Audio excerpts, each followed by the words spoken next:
안녕하세요. 저는 60대 여성입니다. 인생에 우여곡절이 참 많다지만 이런 일을 겪고 나니 더욱 인생 사는 게 힘이 드네요. 어디에다가 시원하게 하소연이라도 하면 이 답답한 마음이 조금은 풀릴까 싶어도 제 살을 파먹는 것 같아 마음껏 말도 못하고 살아왔습니다. 하지만 더 이상 이렇게 마음에 담아두기에는 마음의 상처가 너무 깊어지는 것 같습니다. 지금 사는 곳에는 제가 아는 지인이 아무도 없어요. 그 일이 있은 직후에 저는 사는 곳을 떠나 지방으로 홀로 내려와 살고 있거든요. 그러니 더욱더 마음의 골이 심하게 파이는 것 같아 이렇게 인터넷상이라도 제 사연을 말하고 싶어서 글을 올리게 되었습니다. 저에게는 정말 복잡한 가족사가 있습니다. 처음부터 만나지 말았어야 할 인연들을 이어붙여서 이렇게 된 것은 아닌지 지금에 와서야 그때의 선택들이 후회되네요. 사실 저는 원래 남편과 사별하고 재혼을 하여 딸이 2명 있습니다. 두 남편은 모두 세상을 떠났고 딸들마저 저와 떨어져 멀리 살고 있네요. 저의 작은 딸은 제 첫사랑이었던 사람에게서 생긴 아이예요. 아이의 아빠는 대학 선배였고 대학생 시절부터 졸업 후 사회에 나와서까지 결혼을 전제로 만났던 사이였어요. 아니, 어쩌면 저만 그렇게 생각했을 수도 있었습니다. 그는 저와 비교도 되지 않는 부유한 집안의 사람이었기 때문이죠. 그는 사업을 하는 집안에서 태어나 사업을 물려받을 수 있는 재력가 집안이었지만 저는 평범한 서민 집안이었으니까요. 그 당시 저희는 대학을 졸업하고 각자 사회에 나와 일을 하고 있었습니다. 남자친구는 아버지 회사에서 일하고 있었고 저는 일반 회사에서 일하고 있었죠. 그리고 저희 둘이 오래 만났으니 자연스럽게 결혼 이야기가 나오고 있었어요. 그런데 역시 그와 수준이 맞지 않는 저의 집안이 걸림돌이 되었습니다. 그의 집안에서는 저와의 결혼을 반대하고 나섰죠. 그의 어머니가 저를 찾아오셔서 몇 번이고 헤어지라고 말을 하셨어요. 이미 그에게 집안에서 정해진 약혼녀가 있다면서 말이죠. 처음에는 그는 저와 못 헤어진다고 맞서 싸웠지만 어느 순간 그도 저와의 결혼을 회의적으로 생각하더라고요. 제 입에서 결혼 이야기만 나오면 곤란하다는 듯이 얼굴이 딱딱하게 굳어갔어요. 그런 모습을 몇 번 마주하고 나니 저는 자연스럽게 그와 이별을 받아들였습니다. 당시에 저는 인연이 아닌 사람을 붙잡아 봐야 어쩌겠냐는 생각을 했던 것 같아요. 그를 사랑했어도 저를 반기지 않는 집안의 가족으로 가봤자 행복하지 않을 것이다 생각하니 오히려 마음이 편해졌거든요. 물론 그와 함께한 시간들이 쉽게 지워진 건 아니었죠. 우리는 5년이 가까운 시간을 공유했었으니까요. 조금씩 그를 잊어가겠거니 하는 와중에 제가 그의 아이를 가졌다는 것을 알게 되었습니다. 정말 그때는 하늘이 얄밉더라고요. 왜 이럴 때 아이를 주셨는지 말이죠. 처음에는 그에게 이 사실을 알려야 하나 고민을 많이 했었습니다. 그래도 제 배에 있는 아이의 아빠였으니까요. 하지만 그는 집안에서 정해준 약혼녀와 결혼 준비를 하고 있다는 걸 듣게 되었습니다. 이미 예식장까지 예약했다는 말에 도저히 그를 찾아갈 수 없었어요. 헤어진 지 얼마나 됐다고 그렇게 빨리 결혼을 준비하는 건지 이미 그에게는 저는 과거의 사람이 된 것 같았죠. 하지만 저희는 이미 헤어진 뒤였고 그와 제가 인연이 아니라고 생각하니 그에게 아이를 가졌다고 말을 쉽게 꺼내지 못하겠더라고요. 그렇게 저는 혼자서 산부인과에 내원을 하게 되었습니다. 병원에서는 아이가 잘 자라고 있다고 심장 소리를 들려주는데 다른 산모들은 남편의 손을 잡고 같이 듣는 모습이 저를 서럽게 했습니다. 어쩌다가 이렇게 되었나 하는 원망도 들었죠. 그렇게 진료를 받고 나오는데 저는 병원 복도에서 전 예비 신랑과 마주하게 되었습니다. 다른 여자의 손을 꽉 잡고 서 있는 모습에 순간 온몸이 얼어붙어 버렸죠. 전 예비 신랑은 저를 보고 얼굴이 새파랗게 질려 있었다가 앞에 서 있는 저를 보면서 먼저 입을 열었습니다. 정희야, 잘 지냈어? 여기는 무슨 일로 온 거야? 얼굴이 많이 상했네. 밥 꼬박꼬박 챙겨 먹어야지. 그러다가 몸 상해. 자기는 다른 여자 손을 잡고 산부인과에 왔으면서 이제 와서 가식을 떠는 모습에 제 손이 부들부들 떨렸습니다. 저는 전 예비 신랑을 노려보다 약혼녀의 볼록 튀어나온 배에 시선이 향했습니다. 좋기 6개월은 넘어 보이는 배였죠. 정말 기가 막혔어요. 제가 임신한 지 이제 3개월이 막 지났는데 약혼녀의 배가 저보다 더 많이 불렀다는 것은 저를 만났을 때도 이미 둘이 결혼을 전제로 만나고 있었다는 사실 아니겠어요?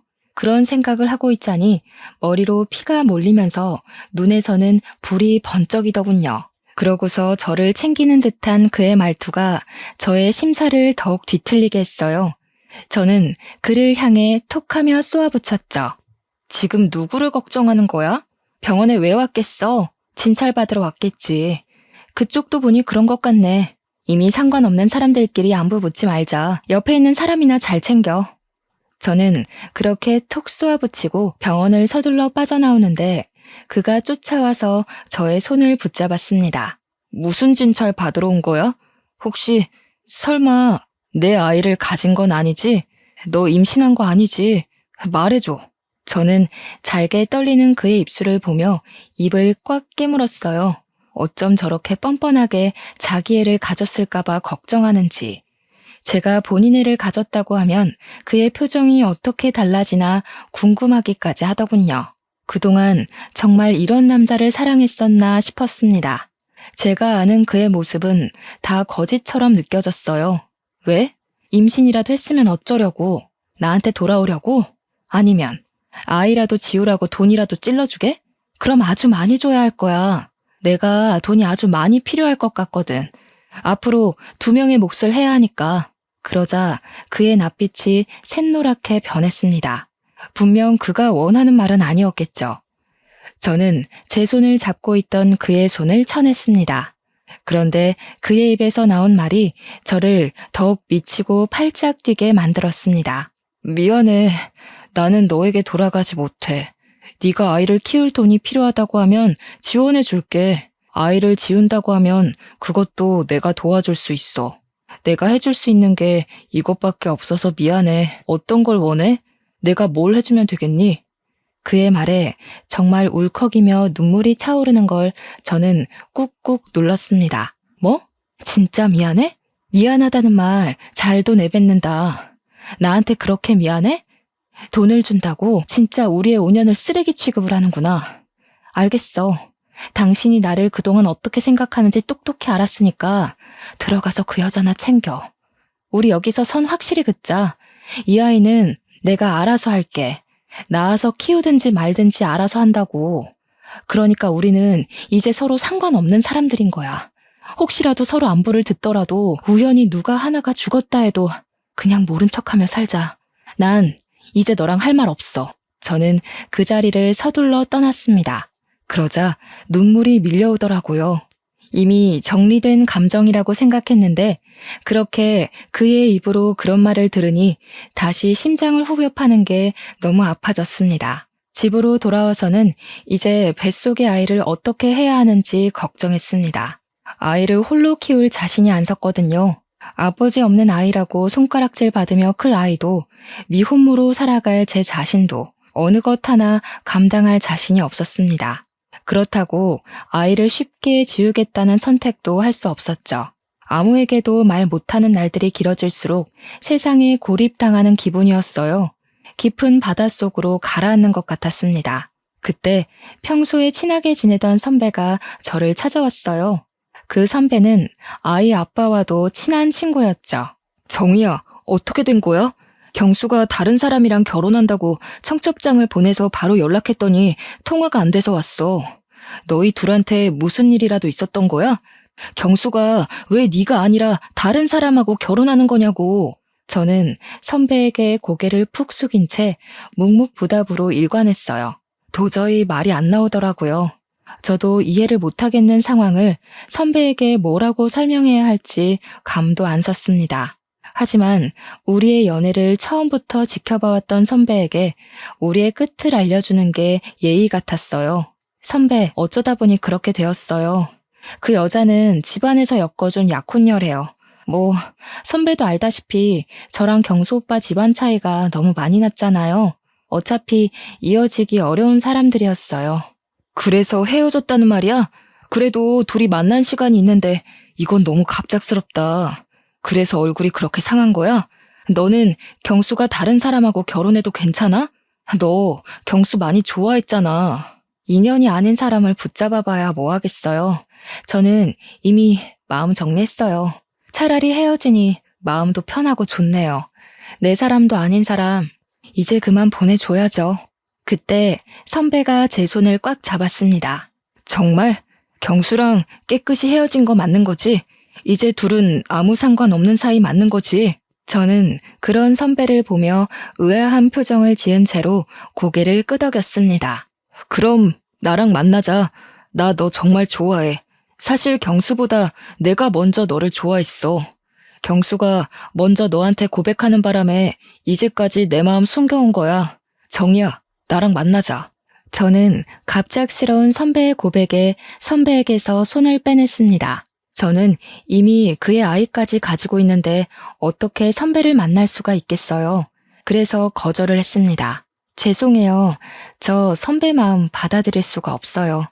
저 사실 뱃속에 그 사람 아이를 가지고 있어요. 벌써 5개월이 다 되어 가요. 저도 아이를 어떻게 해야 할지 모르겠어요. 죄송해요. 지금으로서는 제가 선배의 마음을 받아들일 여유가 없어요. 하지만 선배는 제가 다른 남자의 아이를 가지고 있다고 해도 포기를 하지 않는 겁니다. 괜찮아. 그런 건 상관없어. 그냥 나만 믿고 결혼하자. 내가 아이 아빠가 되어줄게. 정말 자신 있어. 내 아이처럼 키울 자신 말이야. 아니, 내 아이야. 정이야, 나랑 결혼하면 행복하게 해줄게. 진짜 내가 최선을 다할게. 결국 저는 자리에서 벌떡 일어났죠. 정신 나갔어요? 지금 무슨 말을 하는 거예요? 누구 애인지 알면서 그런 말이 나와요? 선배 친한 친구의 아이예요. 그런데도 지금 저랑 결혼하자고 말하는 거예요? 선배 제정신 아니죠? 술이라도 마신 거예요? 나 제정신이야. 그럼 아빠 없이 혼자 아이를 키울 셈이야? 그럴 자신 있어? 벌써 5개월이라며. 이제까지 결정 못해서 아이를 뱃속에 그대로 둔 거 아니야? 너도 아이 지울 수 없어서 그런 거잖아. 그럼 나 믿고 나한테 기대도 돼. 지금 하는 말 전부 진심이야. 내가 지난 5년 동안 너한테 이 말 한마디 못해서 널 놓친 걸 얼마나 후회했는지 아니? 이제 안 놓칠 자신도 있고 너를 책임질 능력도 있어. 계속 제게 매달리는 선배를 보며 입을 다물 수 없었습니다. 하지만 누구에게도 말 못한 채 혼자 끙끙 앓아야 했던 고통을 선배는 다 알아주는 것 같았어요. 그래도 어떻게 친구의 아이를 키우겠다는 정신나간 선배의 말을 들을 수가 있을까요? 저는 말도 안 된다며 뒤를 돌아 집으로 들어갔습니다. 그런데 선배는 정말 저랑 결혼이라도 할 생각인 것처럼, 아니, 제 뱃속의 아이가 자신의 아이라도 되는 것처럼 저를 챙겼습니다. 선배는 매일 저희 집으로 찾아와 끼니를 챙기고 몸 상태를 살폈습니다. 그동안 너무 외롭고 무서워서였을까요? 저는 그런 선배에게 기대고 싶어졌습니다. 선배가 내미는 손을 잡고 싶었어요. 아무것도 없는 칠흑같이 깊은 바닷속에 빛이 나타난 것처럼 그는 빛이 났습니다. 저는 제 앞에 밥상을 차려 가져온 선배를 물끄러미 쳐다봤어요. 정말 나 끝까지 책임질 수 있어요? 길 가다가 나 안 버릴 자신 있어요? 내가 손 잡으면 끝까지 같이 갈 용기는 있는 거예요? 마음속에서 비롯된 불안과 걱정이 깔린 질문을 듣더니 선배는 제 손에 숟가락을 쥐어주다가 저를 와라 껴안았습니다. 처음부터 그럴 생각 아니었으면 말도 안 꺼냈어. 걱정하지 마. 끝까지 가자. 길 잃지 않게 내가 손 꼭 잡고 갈 테니까 나만 믿고 따라와. 선배는 말 그대로 제 손을 꽉 붙잡고 본인 집으로 가서 제가 자신의 아이를 가졌으니 결혼을 하겠다고 말을 하더군요. 당당하게 그렇게 말하는 그의 모습에 저는 정말 뱃속의 아이가 그의 아이가 된 것 같았어요. 처음 선배의 부모님은 당황하시다가 완곡한 선배의 모습에 저를 받아들이셨어요. 정말 그의 말대로 그는 제 손을 꽉 쥐고 놓지 않았습니다. 그리고 저희는 결혼하고 부부가 되었죠. 남편은 제 딸아이를 정말 자신의 친딸처럼 예뻐했어요. 딸아이를 안아들고 어떻게 당신과 이렇게 쏙 닮았는지 모르겠다고 활짝 웃는데 그런 그를 사랑하지 않을 수가 있었을까요? 이미 남편의 머릿속에는 제 딸아이는 정말 그의 아이였던 거죠. 저도 그에게 최고의 아내가 되기로 다짐했습니다. 그를 사랑하고 의지하며 저의 등대로 여기면서 그의 뒤를 따라가기로 했죠. 그 뒤로는 모든 게 완벽하고 평화로웠어요. 그냥 이대로만 살아갔으면 좋겠다고 생각했습니다. 사실 그에게 정말 그를 닮은 아들 하나를 안겨주고 싶었는데 결혼 3년이 다 되도록 우리에게 둘째는 허락이 되지 않았어요. 그러다 그와 결혼한 지 3년이 되었을 때 저에게 끔찍한 일이 생기고 말았습니다. 그는 갑자기 지방으로 출장을 가게 되었다고 하는 겁니다. 원래 자신이 가야 할 출장이 아닌데 가기로 한 사람이 모친상을 당해서 자신이 가게 되었다고 했죠. 그런데 저는 남편을 그 출장에 너무 보내기 싫었어요. 가슴속 깊이 그를 보내면 안 된다는 불안감이 엄습해 왔거든요. 남편이 가방에 짐을 싸면 제가 다시 풀고 또 풀어헤치기를 반복했어요. 왠지 가방 안에 그의 짐들을 넣으면 안 될 것 같은 겁니다. 그 출장 꼭 가야 해? 안 가면 안 돼? 여보, 왠지 나 불안해. 일도 손에 잡히지 않고 그냥 급한 일 생겼다고 안 가면 안 돼? 남편은 그렇게 불안해하는 저를 보며 꽉 끌어안고 등을 토닥였습니다. 어이구, 우리 마누라가 나랑 헤어지기 싫어해서 어쩌지? 그런데 나 말고 갈 사람이 없어. 이미 나도 다른 사람 보내면 안 되냐고 했는데 정말 나 말고 갈 사람이 없더라고. 금방 다녀오는 거니까 보고 싶어도 조금만 참아. 응? 나도 당신이랑 헤어지기 싫다. 그런 남편을 보고도 저는 불길한 느낌이 들어 얼른 그를 꽉 끌어안았어요. 정말 보내기 싫은데 너무 마음이 찝찝하고 불안해. 정말 하루면 돌아오는 거지? 금방 다녀오는 거 맞지? 남편은 미소를 지으며 금방 온다고 걱정하지 말라고 말하면서 짐을 챙겨 밖을 나섰어요. 아마 저는 그날 그가 다시 내 곁으로 돌아오지 않을 것을 이미 알고 있었는지도 몰라요. 그를 그렇게 보내지 말았어야 했다는 것이 이렇게 큰 후회로 남았으니까요. 아무튼 다음날 남편이 출장지에서 출발하기 전에 저녁은 집에서 먹을 수 있겠다고 전화를 했습니다. 여보, 일이 일찍 끝났어. 이제 출발하려고. 저녁은 집에 가서 먹을 수 있겠는데 걱정하지 말고 기다리고 있어. 금방 갈 테니까. 알겠지? 우리 딸한테도 아빠가 금방 간다고 이야기해주고. 서두르지 말고 안전운전해서 와요. 또 급하게 오지 말고. 맛있는 거 해놓을게. 당신 좋아하는 갈치조림이나 할까 보다. 시장에 다녀와야겠어요. 그와 전화를 끊은 뒤 딸의 손을 잡고 시장에 가서 싱싱한 갈치를 사와 저녁을 준비했습니다. 갈치조림에 들어갈 양념을 다 하고 냄비를 가스레인지에 올려두려는데 집 전화가 요란하게 울리는 겁니다.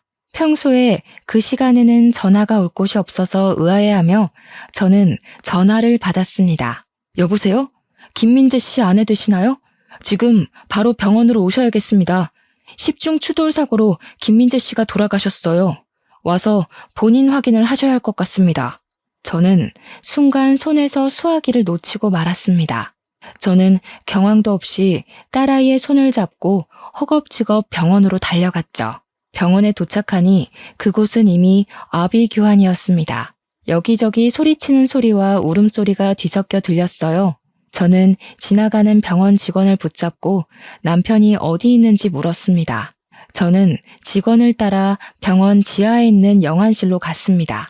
서늘한 영안실로 들어서니 그 앞에 차가운 침대에 흰 천이 덮여 있더군요. 영안실 직원이 저를 보고 눈앞에 흰 천을 걷어냈습니다. 흰 천 아래는 정말 제 남편이 누워 있었습니다. 정말 믿기지 않았어요. 아까 전만 해도 통화를 하며 걱정 말라고 했던 사람이었는데 두 눈을 꼭 감은 그에게 다가갔습니다. 저는 손을 들어 차가운 그의 얼굴을 쓰다듬고 어깨를 흔들었습니다. 여보, 나왔어. 왜 여기 있는 거야? 돌아온다고 약속했잖아. 그런데 왜 여기 있는 거야? 내 손 안 놓는다며. 당신만 따라서 오라며. 그런데 이렇게 여기 있으면 어떡해. 일어나. 눈 뜨라고. 처절하게 울부짖는 소리에도 그는 이미 차갑게 식어 눈을 뜨지 않았습니다. 저는 어이없게 남편을 떠나보내야 했어요. 한 줄기의 빛이었던 나의 전부가 그렇게 무너져 내리고 말았습니다. 다시 모든 빛이 사그라들었죠. 망망대해 속 갈 길을 잃은 저는 멍하니 남편의 영정을 바라보았습니다. 사진 속 그는 저렇게 활짝 웃는데 이제 다시는 그 모습을 볼 수 없다는 것이 너무 서러웠어요. 그래도 제 손을 꽉 잡는 어린 딸을 보며 저는 다시 살아야 했습니다. 저에게는 책임져야 할 생명이 있으니까요. 그러자 딸아이는 저에게 화장실을 가고 싶다고 조르더군요. 저는 눈물을 닦아내면서 아이의 손을 잡고 몸을 일으켜 복도로 나섰습니다. 화장실을 다녀오는 길에 뒤에서 정이야 부르는 소리가 들리는 겁니다. 제가 뒤를 돌아보니 저를 버리고 간 그 남자가 상복을 입고 서 있었습니다. 그도 손에 제 딸아이의 또래로 보이는 여자아이가 상복을 입고 서 있더군요. 순간 산부인과에서 마주친 그의 아내의 모습이 머릿속에 스치더군요. 그의 딸아이였던 거죠. 그는 저를 향해 뚜벅뚜벅 다가왔습니다. 여기서 뭐 하는 거야? 상복 입은 거 보니 너도 누가 돌아가셨나 보네. 우연히 여기서 너를 다 본다. 그동안 잘 지냈어? 소식은 들었어. 민재랑 결혼했다고 하더라. 네가 민재랑 결혼할 거라고 생각을 못했거든. 그 녀석 너를 좋아하긴 했지만 그래도 그 소식 듣고 많이 놀랐지 뭐야? 이제 상관없는 사이니까 아는 척하지 말라고 했잖아요. 내가 여기 있는 이유도 당신하고 상관없어요. 그러니까 아는 척하지 말고 가세요. 아내가 10중 추돌 사고로 세상을 떠났어. 너는 딸을 낳았구나. 3살이겠네. 너를 많이 닮아서 예쁘다. 그 사람의 손이 제 딸아이의 머리로 향하더군요. 저는 그를 밀치고 제 딸아이를 뒤로 감추었습니다. 뭐 하는 짓이야. 어디다 손을 올려. 저리 안 가? 그 더러운 손으로 내 딸한테 손대지 마. 다시는 내 앞에 나타나지 말고 우리 각자 살자. 당신 아내가 죽은 거 하나도 안 궁금해. 나는 딸아이의 손을 잡고 분향소로 서둘러 들어왔습니다. 무슨 염치로 내 딸 머리에 손을 올리는 것인지 분노가 끓어오르더군요. 남편의 장례를 치르고 저는 이제 딸아이와 살 궁리를 해야 했습니다. 그런데 몇 년을 주부로 살았다고 쉽게 일자리가 구해지지 않는 겁니다. 당장 할 수 있고 아이를 돌볼 수 있는 자리를 찾다 보니 마트 점원을 뽑는 공고를 통해 마트에서 파트타임으로 일을 하게 되었습니다. 그렇게 마트에서 일하고 집으로 돌아가는데 전 예비 신랑이 저를 찾아왔습니다. 제가 다시는 얼굴 마주보고 살지 말자고 그렇게 소리를 치며 악을 썼는데 말이죠. 저는 제 앞에 나타난 그를 보고 그냥 지나쳤습니다. 그러자 그가 제 팔을 딱 붙잡더니 갑자기 무릎을 꿇더라고요. 정희야, 그날 나도 민재가 아내와 같은 사고로 죽은 걸 알고 이건 나에게 다시 찾아온 운명이라 생각했어. 우리가 다시 시작할 이유는 충분한 것 같아. 내 말 좀 들어줘. 그의 어이없는 말에 기가 찼습니다. 저를 버리고 다른 여자에게 갔으면서 이제와 운명이니 뭐니 떠들어대는 게 웃기더라고요. 무슨 개 같은 소리를 늘어놓는 거야? 이제 와서 뭘 다시 시작해. 그게 가당키나 한 일이야? 남은 딸이나 잘 건사하고 살아. 나도 내 딸 알아서 잘 키울 테니까. 제발 각자 살자고. 말귀 못 알아먹어? 그 당시에는 이유가 있었어. 아버지가 어음을 막지 못해서 회사가 도산 직전까지 몰려 있었거든. 아버지가 그 충격으로 갑자기 쓰러지셨는데 오래전 집안끼리 약혼 이야기가 오갔던 집에서 돈을 빌려줄 테니까 결혼하라는 거야. 그럼 어음을 막아주겠다고. 난 아버지를 살리기 위해서 장남으로서 그 제안을 받아들일 수밖에 없었단 말이야. 정말 황당한 변명을 잘도 늘어놓는다. 그때 당신 나랑 산부인과에서 마주쳤던 거 기억 안 나? 이미 그 여자 배가 산만했어. 나보다 더 부른 배를 보고 내가 얼마나 기가 막혔는지 알기나 해? 나를 만나면서 그 여자를 만나고 있었던 거지? 그래 놓고 뭐? 어음? 아버지가 쓰러져? 가짜는 변명 그만하고 돌아가. 그건 오해야, 정이야. 그때 뱃속에 있었던 아이는 내 아이가 아니야. 결혼의 조건이 처음부터 그거였어. 그 집 딸이 모르는 사람의 아이를 가졌는데 소문나기 전에 나와 결혼시켜서 소문이 나지 않게 하는 거. 그 대가로 그 집에서 우리 회사 어음을 다 막아준 거야. 제발 나 용서해주면 안 될까? 우리 다시 시작하자. 저는 헛웃음을 터뜨렸죠. 제 앞에 무릎을 꿇은 그를 보며 이를 갈았습니다.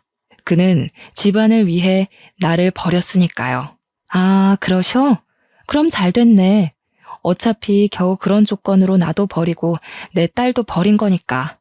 남의 인생 갈아먹으면서 지켜낸 건데 앞으로 쭉 그렇게 살아. 난 아직도 그 산부인과에서 당신이 한 이야기가 머릿속에 생생하게 남아서 말이지. 그리고 그때 난 분명히 당신에게 말했던 것 같은데 우리 둘 중 누구 하나가 죽었다는 이야기가 들려도 상관하지 말자고. 이제 찾아오지 마. 그 면상 다시는 보고 싶지 않으니까. 저는 그를 등지고 자리를 벗어났죠. 그 이유가 무엇이든 저는 그와는 상관없는 삶을 살고 싶었습니다. 나머지 삶을 죽은 남편의 아내로 홀로 딸아이를 키우며 살겠다고 다짐했으니까요. 핏줄이 당겼을까요? 서로 상관없이 살자는 저의 생각과 그의 어머니 생각은 달랐습니다. 처음에는 그와의 결혼을 그렇게 막아서더니 이제 와서 다시 제 앞에 찾아오셨어요. 잘 지냈니? 경수에게 이야기 들었다. 딸아이가 있다면서? 나도 장례식장에서 우연히 너를 보고 깜짝 놀랐다. 나도 너의 딸을 봤지. 피는 못 속인다더니 제 아빠를 빼다 닮았더구나. 무슨 말을 하시는지 잘 모르겠네요. 왜 찾아오셨어요? 근무 시간이라서 시간을 오래 못 비워서 빨리 할 이야기만 하시고 돌아가세요. 저와는 이제 상관없는 분이시잖아요. 네 딸, 경수 딸이지? 그냥 봐도 누구 딸인지 알겠는걸. 너희 시댁에서는 아직도 모른다니? 그동안 감쪽같이 속여왔구나. 이제 우리 핏줄인지 알았으니 내가 챙겨야겠어. 경수 아내도 죽었는데 이제 더 이상 거리낄 것도 없고 말이야. 저는 전 예비 시모가 하는 말에 놀라서 자리에서 벌떡 일어났습니다. 지금 무슨 말을 하시는 거예요? 누구를 챙겨요? 누구 핏줄이요? 그렇게 냉정하게 밀어낼 때는 언제고 이제 와서 왜 그러세요? 며느리가 죽기를 기다리셨나 봐요? 그의 어머니는 두 눈을 날카롭게 뜨더니 제 앞으로 노란 서류 봉투 2개를 내밀더군요. 저는 의심쩍은 얼굴로 봉투를 열어보았습니다. 하나는 어떻게 딸아이의 유전자를 구했는지 그 사람과 딸아이의 유전자 검사지와 다른 하나는 친자 소송 봉투였어요. 제가 그것을 들고 그대로 굳어있자 그의 어머니가 입을 여셨죠. 이미 내 딸과 경수의 친자 확인은 끝냈고 우리는 소송 준비도 끝냈다. 딸아이를 우리에게 뺏기기 싫으면 경수랑 결혼해라. 어차피 아이의 친아빠 아니니? 아이 생각해서 결혼해. 소송한다고 해도 네 형편에 우리를 이길 변호사도 제대로 못 구하잖니? 이대로 아이만 뺏길 거니? 이미 그의 어머니는 저를 협박하려고 작정하고 오신 거였습니다. 정말 대단하시네요. 역시 부잣집 사모님은 다르긴 다른가 봐요. 이렇게 철저하게 준비까지 해서 오셨어요. 이미 저한테 선택권은 없다는 거네요. 그전에는 내가 미안하게 됐다. 그때는 상황이 좋지 못했다. 이제라도 다 제자리로 돌아오는 거니 너도 좋게 생각해라. 경수가 너 아니면 안 된다고 하고 나도 내 손녀 보면서 살고 싶다. 정말 그 작자나 어머니나 뻔뻔한 건 유전이네요. 지우라고 돈 준다고 할 때는 언제고 제가 이제 와서 댁 아들이랑 살고 싶겠어요? 빼앗기기 싫으면 결혼을 하라고요? 참나, 어떻게 다 제자리로 돌아가는 거라고 말을 하실 수 있어요? 제 머리로는 이해가 되지 않네요. 저는 딸아이를 뺏기지 않기 위해 그 사람과 결혼을 해야 했어요. 제가 계속 결혼을 거부하면 그 사람은 정말 소송을 해서라도 딸아이를 데려갈 사람들이었으니까요. 결국 저는 그와 결혼을 하고 말았습니다. 이렇게 강제로 이어붙인 결혼 생활이 좋을 리가 없었죠. 이미 저는 그에 대한 애정이 차갑게 식어버렸고 남은 건 분노밖에 없었습니다. 그는 그래도 저에게 잘 보이려고 노력을 하더라고요. 하지만 저는 철저히 그를 제 울타리 밖으로 밀어냈어요. 그가 제 옆에 다가오면 저는 제 딸아이를 안고 방 안으로 들어가 버렸죠. 그런데 약혼녀가 낳은 그 어린 딸이 제 입안에 사탕처럼 구는 겁니다. 그 어린아이가 얼마나 눈치를 보고 살았는지 제 표정 하나에도 눈치를 살피는 게 보이는 겁니다. 아이가 무슨 죄가 있겠어요? 저는 그 아이를 꽉 끌어안아 주었더니 그 아이 입에서 엄마가 와서 너무 좋다고 하는 겁니다. 저는 그의 딸을 저의 큰딸로 받아들였습니다. 아이는 죄가 없으니까 말이죠. 나중에 그에게 넌지시 들은 말로는 큰딸의 친엄마는 아이에게 애정이 하나도 없었다고 합니다. 아이는 거의 그가 돌보고 친엄마는 다른 남자랑 놀기 바빴다고 하네요. 그날의 사고도 다른 남자와 여행을 다녀오다가 사고가 나서 세상을 떠났다고 하더군요. 가여운 이야기를 들어서인지 제 입에 사탕처럼 굴어서인지 저는 제 딸보다 큰 딸을 더 끼고 살았던 것 같아요. 제 남편이 된 그 사람도 두 아이에게 차별 없이 잘하려고 노력을 하더라고요. 그런 모습을 보는데 그의 인생도 참 기구하다고 생각이 들었습니다. 그렇게 생각을 하니 마음속에 분노가 사그라들었습니다.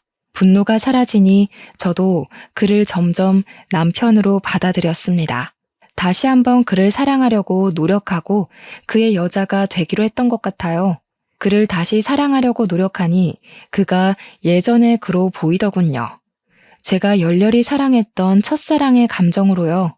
어쩌면 그는 변한 게 아니라 상황이 그렇게 흘러갔었던 건 아닌지 생각이 들었습니다. 그도 그때는 가족을 지키는 최선의 선택을 했어야 하니까요.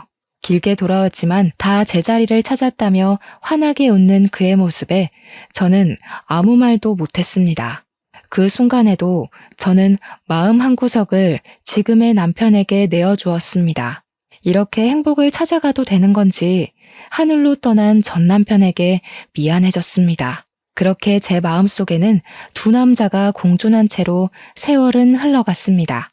두 딸은 다행히 무럭무럭 잘 자라고 공부도 꽤 잘해서 우리의 자랑거리였어요. 그렇게 둘 다 대학에 가고 성장하자 제 역할을 어느 정도 한 것 같아서 안심되었습니다. 부모 역할을 참 잘해낸 것 같았죠. 그런데 아이들이 느끼기에는 부모의 역할이 부족했던 걸까요? 큰아이에게 문제가 조금씩 생기고 있다는 걸 저희는 알아차리지 못했습니다. 큰딸은 미술을 전공했기에 대학에 들어가자 유학을 보내려고 했는데 큰딸이 유학을 가기 싫다고 우는 겁니다. 왜 안 가겠다고 하는 거야? 국내에서 그림을 배우는 것보다 유럽에 가서 공부하는 게 네 커리어가 쌓이는데 더 도움이 된다니까? 지금 다녀와야 해. 너무 늦으면 시간이 아깝잖아. 엄마랑 같이 가면 안 돼? 혼자는 무섭단 말이야. 엄마, 나랑 같이 가자. 응? 같이 가면 안 돼? 혼자는 싫어. 엄마랑 안 가면 나도 안 갈 거야. 엄마는 여기에 있어야지. 동생도 아직 여기에 있고 아빠도 챙겨줘야 하잖아. 먼저 가 있어. 엄마가 자주 가서 너 챙겨줄게. 평생 있는 것도 아니고 몇 년만 있는 거잖아. 그러자 큰딸은 얼굴색이 갑자기 새빨개지더니 입을 꽉 닫아버렸습니다. 그 뒤로 말도 거의 안 하고 지내는 겁니다. 저는 딸아이가 걱정되어 무슨 일이냐 물어봐도 아이는 제가 자신을 사랑하지 않아서 그런다고 말을 하는 겁니다. 큰 딸아이에게 내가 너를 얼마나 사랑하는데 그런 이야기를 하느냐고 해도 아이는 더욱 말을 하지 않았어요. 그러는 사이에도 큰 딸아이의 출국 일자는 점점 다가오고 있었습니다. 그렇게 출국일이 한 달도 남지 않았을 때 저의 세상은 다시 한번 부서져 버리는 일이 일어나게 되었어요. 그날을 어떻게 설명을 해야 하는지 지금 다시 생각해도 끔찍한 그 사건을 다시 떠올리려니 손과 심장이 떨려옵니다. 그날은 휴일이었어요. 가족들이 한자리에 밥을 먹고 있어도 큰 딸아이는 말없이 밥만 먹고 가장 먼저 자리에서 일어나더군요.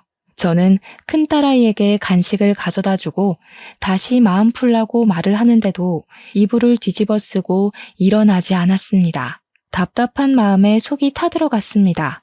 작은 딸아이는 공부할 때 단 것을 찾는 습관이 있었는데 그날도 초콜릿이 있냐고 물어보는 겁니다. 저는 단 것을 좋아하는 남편과 딸아이를 위해서 초콜릿을 가득 사다 놓고 내서 초콜릿 상자를 꺼내 작은 딸에게 가져다 주었습니다. 그런데 잠시 후 작은 딸이 초콜릿 상자를 저에게 다시 가져다 주는 겁니다. 초콜릿에 알코올이 들어가서 공부하면서 먹기 그렇다고 하더군요. 그러면서 다른 초콜릿을 가지고 방으로 들어갔는데 저는 포장이 뜯긴 채 하나도 손대지 않은 초콜릿 상자를 보았습니다. 정말 작은 딸 말대로 알코올이 포함되어 있는 겁니다. 저는 어쩔 수 없이 뜯긴 초콜릿을 남편에게 건네주었죠. 이거 당신이 먹어야겠는데? 알코올 들어있어서 공부하며 먹기 그렇다고 하네? 당신이라도 먹어야겠어. 이미 뜯겨 있어서 다시 넣어놓기도 그래. 남편은 알겠다고 하면서 초콜릿 상자를 테이블에 올려두고 한 개를 꺼내 먹더라고요. 제가 뒤돌아서는데 갑자기 남편이 목을 부여잡고 그대로 바닥으로 꼬꾸라지는 겁니다. 저는 놀라서 남편을 붙잡았는데 그의 입에서는 하얀 거품이 흘러나왔습니다. 그리고 그대로 정신을 잃고 쓰러졌어요. 아무리 남편을 흔들어 봐도 일어나지 않는 겁니다. 이미 그의 동공에는 초점이 없었어요. 저는 급하게 119에 전화를 했습니다. 신고를 받고 도착한 119 구조대원이 거실로 들어와서 남편을 살펴보더니 갑자기 112로 신고를 하더군요. 그런데 통화하는 내용이 섬뜩했습니다. 네, 거기 경찰서죠. 여기 지금 환자가 쓰러졌는데 아무래도 독극물을 섭취한 것 같습니다. 이미 환자는 사망 상태인데 아무래도 스스로 먹은 것 같지는 않아요. 빨리 오셔야 할 것 같습니다. 스스로 먹지 않았다는 말은 살인사건이라는 말이 아니겠어요?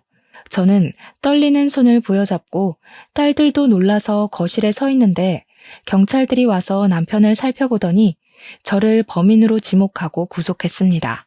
저는 어이없는 상황이 아니라고 항변을 했지만 정황상 제가 범인이라고 하더군요. 제가 남편에게 초콜릿 상자를 건넸으니까요. 그렇게 저는 구속되어 경찰서로 가게 되었습니다. 경찰은 남편이 초콜릿 속에 들어있는 청산가리를 먹었다고 했습니다. 그리고 그 상자에 저와 남편의 지문, 그리고 작은 딸의 지문이 찍혀 있는데 정황상 독을 넣을 수 있는 사람이 저라는 겁니다. 거기다 저와 남편은 과거 사건으로 앙심을 품고 있지 않았냐고 하더군요. 해묵은 서로의 감정이 이렇게 저를 올가맬 줄은 생각도 하지 못했습니다. 하지만 저는 아무 말도 하지 못했어요. 제가 아니라고 하면 두 딸 중에 하나가 남편을 죽인 거니까요. 작은 딸은 아무 말 하지 않는 저를 보며 경악을 하더군요. 엄마, 정말 엄마가 아빠를 죽인 거야? 왜? 그거 처음에 나 먹이려고 한 거잖아. 그럼 나도 죽이려고 한 거야? 엄마가 어떻게 나한테 이럴 수가 있는 거야. 도대체 왜 이런 일을 벌인 건데? 저는 딸에게 아무 말도 못했습니다. 제가 둘 중에 누가 범인인지 특정하지 못하는 사이에 큰딸은 작은 딸을 범인으로 지목을 하는 겁니다. 야, 웃기지 마. 네가 아빠 죽인 거잖아. 엄마가 평소에도 너 공부할 때 초콜릿 챙겨줬는데 왜 엄마가 범인이라고 하는 거야? 엄마가 바보야? 네가 아빠 죽인 거지? 네가 초콜릿 안 먹고 다시 엄마한테 줘서 이렇게 된 거고 평소에도 너 아빠한테 불만 많았잖아. 엄마는 단 거 안 먹으니까 뜯어진 초콜릿을 당연히 아빠한테 가져다 줄 거 알고 있었던 거지? 순간 머리가 아득해지더군요. 작은 딸은 소리를 꽥 지르며 자신은 아니라고 울었습니다.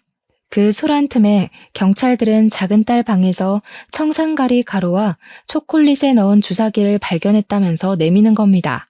저는 믿을 수가 없었어요. 작은 딸이 친아빠를 죽인 것이니까요. 저는 작은 딸을 붙잡고 물어보았습니다. 정말 네가 아빠를 죽인 거야? 아니지, 아니라고 말해. 어서, 너는 잘못 없다고. 작은 딸은 정말 자신이 하지 않았다고 눈물을 흘렸습니다. 나 정말 아니야. 내가 왜 아빠를 죽여? 평소에 새아빠를 좋아하면 친아빠한테 미안해서 그런 거였어. 새아빠가 나한테 잘해줄 때마다 거부감이 들었지만 죽일 정도로 새아빠를 미워하거나 싫어하지 않았어. 저는 당시에 작은 딸에게 친아빠가 누구인지 말해주지 않았습니다. 그때는 바보같이 저는 전 남편이 딸아이를 친딸처럼 사랑했으니 그의 딸로 남겨두는 게 그와의 마지막 의리라고 생각했어요. 전 남편이 죽었을 당시에 딸은 3살밖에 되지 않았으니 그를 기억하고 있을 거라고 생각하지 못했죠. 그런데 딸아이는 전 남편을 아주 생생하게 기억하고 가슴에 남겨두고 있었더라고요. 저는 작은 딸아이를 안고 눈물을 흘렸습니다. 그리고 새아빠가 네 진짜 친아빠라고, 네가 알던 그 친아빠는 진짜 친아빠가 아니라고 말했어요. 그리고 미리 말해주지 못해서 미안하다고 했습니다. 드디어 작은 딸에게 진실을 다 고백한 거죠. 그런데 갑자기 경찰들이 제 옆에 앉아있는 큰딸아이의 손에 수갑을 채워 넣으며 살인 용의자로 구속하겠다고 하는 겁니다. 작은 따님 방에서 찾은 범행에 사용했던 주사기 안쪽에서 큰 따님의 지문이 발견되었습니다. 다른 곳은 다 잘 닦았는데 안쪽에 남아있던 것은 미처 못 닦아냈나 보더군요. 그리고 청산가리 구매 사이트에서 큰 따님의 아이디를 찾아냈습니다. 초콜릿을 구매한 것도 큰 따님이고요. 저는 믿을 수 없는 사실에 당황해하다가 고개를 숙이고 있는 큰딸을 붙잡고 물어보았습니다. 왜 그런 무서운 짓을 한 거야? 왜 아빠를, 그리고 동생을 죽이려고 한 거야? 도대체 왜? 큰딸은 고개를 들어 저를 쳐다보더군요. 그리고 눈물을 흘렸습니다. 저는 엄마 아빠의 완전한 딸이 되고 싶었어요. 동생처럼요. 동생은 두 분의 친딸이잖아요. 저도 두 분의 친딸이 되고 싶었어요. 그래서 동생을 죽이려고 했죠. 동생만 사라지면 제가 두 분의 유일한 딸이 되는 거잖아요. 그런데 그 초콜릿을 아빠가 먹을 줄은 몰랐어요. 청산가리를 넣기 편해서 안에 알코올이 들어있는 초콜릿을 주문한 건데 공부할 때는 알코올이 든 건 안 먹을지 몰랐거든요. 그런데 그건 어떻게 알았니? 그이가 친아빠라는 것은 너희 동생에게도 말 안 한 사실인데 너는 어떻게 한 거야? 어떻게 몰라요. 틀에 찍어놓은 것처럼 웃는 게 닮았는데 모를 수가 없었죠. 할머니도 저보다 엄마가 데려온 동생을 그렇게 예뻐하는데 자연스럽게 알게 되었어요. 저는 두 분과 피 한 방울 안 섞였다는 걸 할머니가 이야기하는 걸 우연히 들었고 동생은 두 분의 친딸인 걸 알았는데 그게 너무 부럽더라고요. 나도 두 분의 친딸이 되고 싶었어요. 그럼 나도 그렇게 사랑해주려나 하고 말이죠. 큰 딸아이는 경찰에 작은 딸이 학업 스트레스로 초콜릿에 청산가리를 타서 자살한 것으로 위장하려고 했다고 자수를 했습니다. 저는 어릴 때부터 큰 딸에게 사랑을 충분히 주었다고 생각했는데 그 아이에게는 한없이 부족했나 봐요. 큰 딸은 저에게 내 자식으로 태어나지 못해 미안하다고 울었습니다. 사람을 해치는 용서받지 못할 죄를 지었지만 큰딸의 잘못이 아닌 그 모든 게 제 잘못인 것 같아 심장이 찢겨 나가는 것 같았습니다. 큰딸은 결국 존속 살해 혐의와 작은딸의 살인 미수로 징역 7년을 선고받았습니다. 그리고 작은딸도 그이가 자신의 친아빠인 걸 알고 충격을 받았는지 저를 원망하더군요. 미리 왜 말을 해주지 않았냐고요. 그동안 아빠를 미워했다면서 전 남편의 장례식장에서 제가 한 말을 기억한다고 했어요. 새아빠에게 화내며 더럽다고 말한 게 혹시 자기 아빠의 죽음과 관련 있는 건 아닌지 의심하고 미워했다고 하네요. 왜 자신을 이렇게 나쁜 딸로 만드냐면서 원망을 쏟아내고는 저를 남겨두고 외국으로 떠나버렸어요. 드문드문 저에게 잘 지낸다고 연락은 오지만 언제 돌아오겠다는 말은 하지 않더군요. 언젠가 마음이 진정되면 저에게 돌아오겠죠. 저는 그렇게 남편과 자식 둘을 한꺼번에 잃어버리게 되었어요. 서로에 대한 믿음과 신뢰를 잃어버리고 뿔뿔이 흩어지게 되어버렸네요. 지금은 가끔 큰딸의 교도소를 찾아가 딸을 보고는 합니다. 큰아이가 큰 잘못을 저지르긴 했지만 어쩌면 그 아이에게 미리 모든 것을 말하고 마음을 다독였다면 그 아이가 그렇게까지 마음속에 상처를 담아두진 않았을 것 같아요. 다시는 이 가족이 전처럼 완전할 수는 없겠지만 어쩌면 처음부터 만나지 말아야 할 사람들이 만나면서 어긋나 버린 것은 아닌지 생각합니다. 끊어진 인연은 이어붙이지 않았다면 모두 잘 지냈을까 하고 말이죠. 글을 쓰면서도 다시 마음이 아프네요. 여러분도 혹시라도 끊어낼 인연이 있다면 다시 한번 생각하고 또 생각해 보시고 어떤 것이 좋을지 잘 생각하고 이으셨으면 좋겠습니다. 긴 글 읽어주셔서 감사합니다.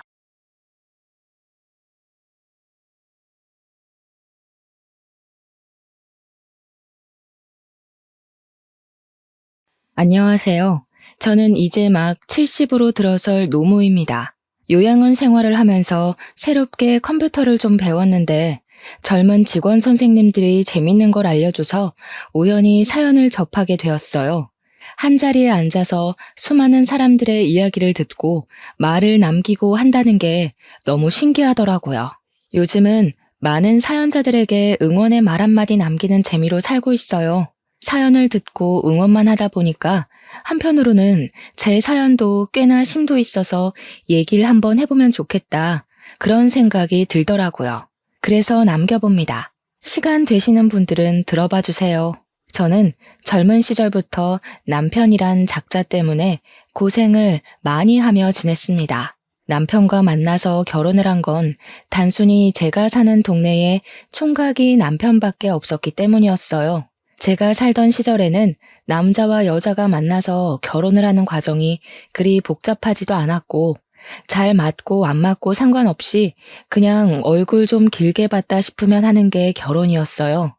그래서 남편이 알코올 중독에 빠져가도 바람 피우고 반백수처럼 살아도 저는 그걸 다 감당하면서 육아에만 열중했습니다. 당연히 힘들었죠. 그때는 저와 비슷한 고충을 겪는 아내들이 많다는 걸 알면서도 힘든 건 힘들었어요. 그럼에도 제가 그런 쓰레기 남편으로부터 버틸 수 있었던 건 제 자식들이 있었기 때문입니다. 제게는 아들 셋과 딸 한 명의 자녀가 있어요. 아들만 낳다가 제가 딸이 갖고 싶어서 어려운 형편에도 불구하고 굳이 생겨버린 아이를 지우지 않았습니다. 실제 아들들과 딸은 나이 차이가 좀 났는데 아들들이 딸들을 잘 봐줘서 육아는 그리 힘들지 않았어요. 저를 힘들게 했던 건 오로지 남편뿐이었죠. 남편은 제 얼굴만 보면 욕을 하고 시비를 거는 사람이었습니다. 그건 자식들이 보고 있는데도 마찬가지였고 특히나 밥상머리 앞에서 저를 그렇게 무시했었어요. 반찬이 뭐 이따위야. 지금 나 백수라고 반항하는 거냐? 돈 못 버니까 밥도 거지같이 처먹어라 이거야? 인연이 틈만 나면 사람 성질 긁네. 애들 앞에서 욕 좀 그만해.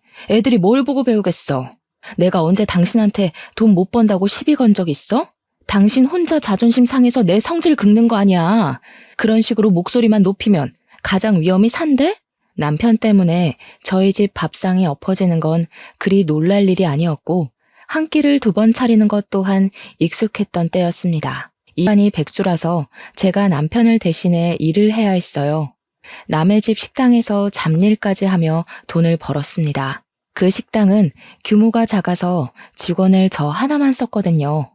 요리는 사장님이 했고 나머지는 제가 다 했어요. 당연히 육체적으로 피로했으나 집에서 술만 먹고 있을 남편을 보는 것보단 마음이 편했습니다. 그리고 무엇보다 다행히 남자 사장님 인심이 너무 좋아서 제 편의를 잘 봐주셨어요.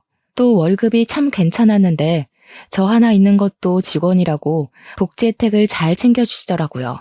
연차도 있었고 명절 보너스도 있었습니다. 제게 유일한 운이 있다면 일복이 아니었나 늦게나마 생각을 해보네요.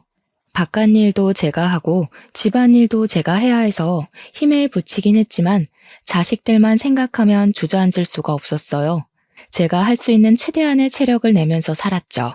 자식들에게 많은 걸 누리게 해주진 못해도 학교 공부는 하게 해주고 싶었고 용돈 들고 친구들과 놀 수 있게 해주고 싶었거든요. 그 나이에 누릴 수 있는 최소한의 인생만큼은 꼭 살게 해주고 싶었습니다. 그래서 아들들과 나이 차가 좀 나는 딸을 만삭이 되도록 안고 있었을 때도 일을 했었고 출산을 하고서 갓난아기를 등에 업고도 일을 했을 정도로 돈 버는 데 미쳐 있었어요.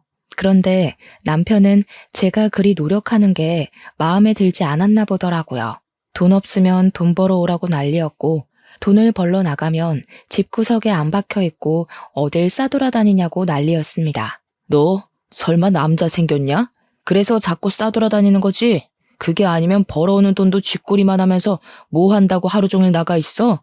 하여간 불륜만 저질러 봐. 인정사정 없이 소송할 줄 알아.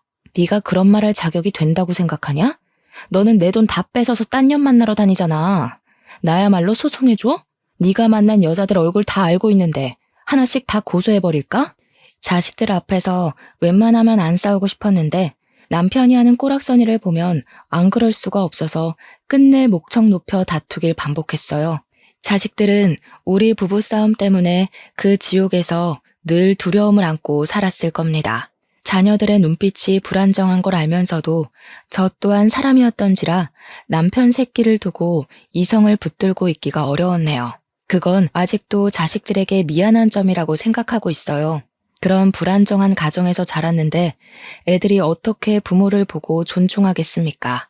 당시만 해도 제가 나름 최선을 다해 자식들만 보고 살았다 생각을 했었는데도 아이들의 입장은 전혀 달랐어요. 아들 셋이서 나란히 고등학생일 때 저희 딸은 초등학생이었는데요. 아들들이 머리가 커가니까 우리 부부를 바라보는 시선이 어쩐지 점차 보이더라고요. 한 번씩 아들들이 의견을 좀 더 확고하게 표현하기도 했고요. 어느 날 큰아들이 느닷없이 저더러 남편과 이혼하라고 했을 때 크게 느꼈습니다. 그땐 남편이 술에 찌들어 자고 있을 때였어요. 그 거침없는 발언에 순간 저는 아무런 답을 못 줬습니다. 딸은 옆에서 이혼이 뭐냐고 묻고 있고 아들 셋은 그저 제발 우리끼리 나가 살자고 저한테 더더 졸랐죠. 솔직히 엄마가 계속 아빠한테 괴롭힘 당하는 걸 보는 게 너무 힘들어. 공부에 집중도 안 되고 그냥 아빠가 죽었으면 좋겠어. 이젠 내가 못 참아서 그래. 제발 나가서 살자, 엄마. 저 또한 남편을 죽일 만큼 미워했고 속으로는 수천 번, 수만 번 이혼 소송을 했어요. 그러나 그건 단지 속마음뿐이었지 실천할 엄두는 내본 적이 없었습니다. 제가 이혼을 하지 않는 게 내 새끼들을 위한 것이라고 착각했었거든요. 애들이 저랑 남편을 보는 눈빛이 많이 냉정해졌다고 생각은 했었지만 이혼을 하라는 말을 직접적으로 한 적은 그날이 처음이어서 좀 많이 충격받았던 것 같아요. 그저 남편이랑 저를 미워하고 있는 줄로만 알았는데 이렇게까지 갈라놓고 싶어 하는 줄 몰랐습니다. 그날 아들들은 이왕 입을 턴 김에 남편을 향한 많은 악감정을 저에게 표출을 했어요. 그때 제가 무슨 기분이 들었냐면 이 사태가 계속 가다간 돌이킬 수 없는 문제로 번질 것 같은 기분이 드는 거예요. 그래서 저는 일단 생각해 보겠다고 애들을 달랬습니다. 어두컴컴한 새벽. 잠도 못 자고 앉아서 멍 때린 적이 있었어요.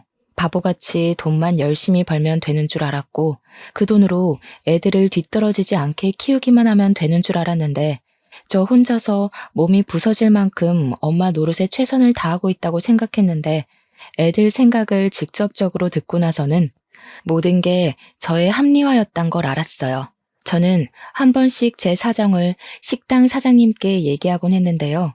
가장 제 문제를 객관적으로 또 진심으로 봐줄 사람이었기에 이 사단 또한 사장님의 조언을 듣고 싶었습니다. 나도 말은 못했지만 희영 씨가 그 집에서 나왔으면 좋겠다고 생각했어요.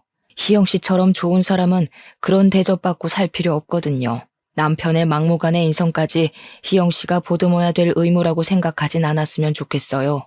저는 언제부턴가 식당 사장님에게 위로받는 날이 늘어갔습니다. 식당 사장님이 하는 말에는 늘 힘이 있었고 저는 사장님의 말로 인해 제 가치를 좀 더 좋게 보기도 했었어요. 그래서 아마 더 용기를 얻어 결정을 내릴 수 있었던 것 같아요. 제가 큰 마음 먹고 결정 내린 사항은 일단 별거였습니다.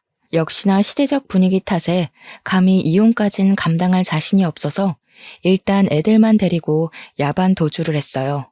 도망치는 건 어렵지 않았습니다. 남편이 늘 술에 취해 있었으니까요. 아직 고등학생일 뿐인 아들들이 듬직하게 저를 도와줘서 더 쉽게 가출할 수 있었습니다. 애들을 데리고 나왔으면 당연히 준비된 거처가 있어야 하잖아요. 제가 마음을 크게 먹고 가출할 수 있었던 건 고맙게도 사장님이 형편어려운 제 사정을 받아주는 덕이 있었기 때문이었어요. 저희들은 당분간 사장님께 신세를 지게 된 것이었죠. 사장님은 작은 가게를 운영하는 것에 비해 사는 곳이 꽤 넓었습니다. 평소에는 그냥 평범한 식당 주인이라고만 생각했는데 사장님 집을 처음 보고서 그분의 재력을 대강 체감했어요.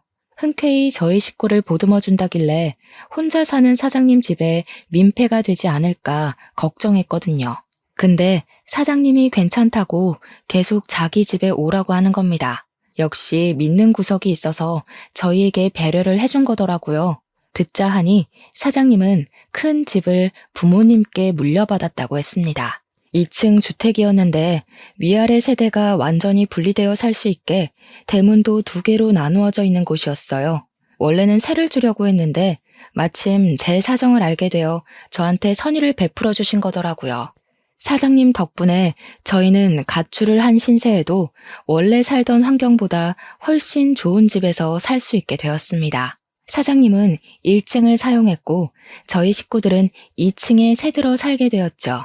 사장님이 애들 독립하기 전까지 공짜로 지내라 했으나 더 이상 신세지는 건 아니라고 생각해서 저는 월급에서 떼 월세를 따로 지불했습니다. 다행히도 남편은 우릴 찾지 못했어요. 제가 어디서 일하는지 관심도 없던 양반이니까 찾을 수가 없었겠죠. 애들은 무사히 무럭무럭 커서 아들들은 다 장가를 가게 되었고 딸만 대학생으로 제 곁에 남을 때까지 저는 정말 마음 편하게 지냈어요. 그동안 사장님이 우리 애들을 마치 자기 자식처럼 잘 대해주고 아빠 없는 빈자리가 느껴지지 않도록 우리 애들에게 과분한 관심을 주어서 얼마나 고마웠는지 모릅니다. 정말 다 갚을 수 없을 만큼 무한한 은혜를 받고 살았어요. 그리고 저는 그런 사장님의 마음이 단순한 친절인 줄로만 알았습니다. 그러나 사장님이 다 저를 좋아했기 때문에 흔쾌히 모든 걸 지원해줬다는 걸 알고는 좀 놀랐어요. 사장님의 고백을 처음 들었을 때 저는 저 또한 사장님을 좋아한다는 걸 깨달았습니다. 이 사실은 당연히 자식들도 성인이 되면서 알게 되었고 나이 들어서 징그럽단 소리 안 하고 오히려 우리를 축하해줬어요. 애들 말이 제발 좋은 남자 만나서 엄마가 행복하길 바랬다고 얘기해주기도 했. 정말 모든 게 꿈만 같던 시절이었지만 한편으론 걱정되는 부분도 있었어요. 당연히 제게 영원한 오점인 남편의 존재 때문이었는데요. 그땐 제가 남편과 별거한 지 15년이 되었을 때였습니다. 별거를 하고 한 번도 남편을 본 적이 없었고 어쩔 때는 남편의 존재가 하루 종일 생각나지 않았을 정도로 까마득할 때도 많았어요. 사장님 집으로 도피해서 살아온 순간이 진짜 제 삶이라고 착각하며 15년을 보냈었죠. 그러나 결국 이 모든 것이 꿈이라는 걸 깨닫게 해준 건 여전히 제 발목을 붙들고 있었던 법적 부부인 남편이었어요. 제가 이런 고민을 품고 산다는 거 사장님도 당연히 알고 있는 사실입니다. 그러니 사장님이 먼저 해결 사안을 말해주더라고요. 만약 남편의 외도가 계속 진행되고 있다면 10년 내까지 소송이 가능하기 때문에 이혼 소송으로 해결을 할 수가 있고 법정 참석은 변호사를 선임하면 되니 굳이 제가 다시 남편을 마주하는 일은 없을 거라고 하더군요. 저는 법에 대해 잘 몰라서 다시 남편을 만나야 하는 줄 알고 살짝 두렵기도 했거든요. 그런데 사장님 덕분에 또 용기를 얻은 셈이고 방법도 있으니 더 이상 이혼 안 할 이유가 없어진 겁니다. 그렇게 저는 10여 년 끝에 이혼 소송을 하게 되었고 말도 안 되는 위자료까지 받아서 사장님과 재혼을 할 수 있었습니다. 자식들은 사장님 같은 새아빠라면 언제든지 환영이라고 해주면서 저희의 관계를 많이 축하해줬어요. 어떻게 일이 항상 고마울 수가 있는지 모르겠네요. 사장님이자 이제 남편이 된 그에게 부족하지 않은 아내가 되고 싶었어요. 배우자에게 이런 감정까지 들었던 건 살면서 처음이었습니다. 너무 두근거리는 경험이었고 결혼이란 게 이런 거구나 싶은 느낌이었어요. 자녀들도 남편이 어떤 사람인지 알기 때문에 아빠로 받아들이는 게 어렵지 않아 보였습니다. 딸은 우리가 재혼을 하기 전부터 사장님에게 아빠라고 부르고 있었고 아들들은 좀 쑥스러움이 많아 아저씨라고 하면서도 휴대폰에는 아빠라고 저장해 놓았어요. 차차 좋아지고 있는 가족의 형태를 보니까 그제야 저도 두 다리를 뻗고 살 수 있겠더라고요. 그리고 어느 날이었어요. 이미 충분히 행복한데 남편이 제게 뜬금없이 생일 선물을 주었는데요. 건물 두 채의 명의 변경 신청서를 보여주더라고요. 건물 시세를 전부 합치면 수백억이 되는 자산이었습니다. 이건 남편이 부모님에게 물려받은 자산 중 일부라고 설명을 해줬어요. 저랑 지내는 동안에 건물 시세가 더 폭등해서 어느덧 수백억 자산가가 된 것도 남편 스스로는 몰랐대요. 그런데 그 큰 재산을 느닷없이 저한테 덜렁 주겠다고 하는 남편의 마음이 정말 당황스러웠어요. 당신은 언젠가부터 돈을 너무 쉽게 생각하는 것 같아요. 아무리 부부라지만 내가 이렇게 큰 선물을 어떻게 받아요? 지금도 충분히 받을 거 다 받았고 행복하니까 자꾸 더 해주지 마요. 이미 희영 씨 거였다고 했잖아요. 내가 이날만을 얼마나 기다렸는데. 우리 이제 부부잖아요.